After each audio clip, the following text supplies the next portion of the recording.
So King, one of the things that we're super passionate about at Salesforce is peer-to-peer learning and sharing. Yes. So can you give me, if you were interviewing me, what would be Right. the top 3 tips you could give me? Yes. Well, I think that the first thing is establish a vision.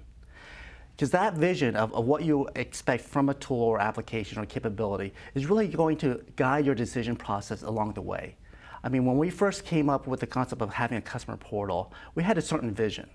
And then as we started to go through that assessment process, we actually recognized that that vision really wasn't the vision that was critical to our customers. So we actually had to reset that vision. Once we reset that vision, we knew exactly where we wanted to target at the end of the day.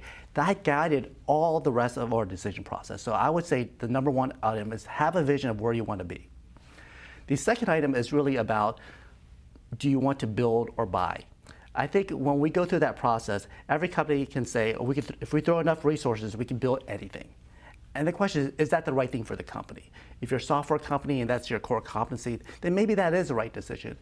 In our particular case, we recognize that software is complementing our operations. We're not going to build and resell these software products that we're building. We're just going to use it internally. So is the return on investment really there if we actually just build it? And the innovation that comes along with it. There's a lot of capabilities that we're discovering within Salesforce, within the Apttus tools, that we could never have thought of by ourselves. So being able to just leverage that capability in other people's R&D and other people's ideas has a huge amount of benefits. So that decision to make or buy actually guides your process as well. And the final thing really is about getting alignment.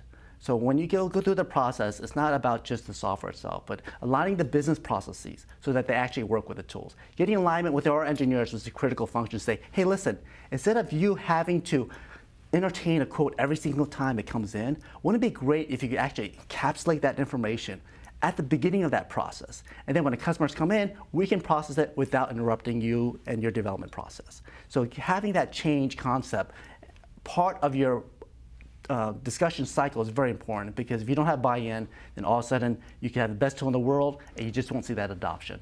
Absolutely. Well, King, thanks so much. I really enjoyed chatting with you today. And thank you for joining us. And I look forward to seeing you on the next App Talks.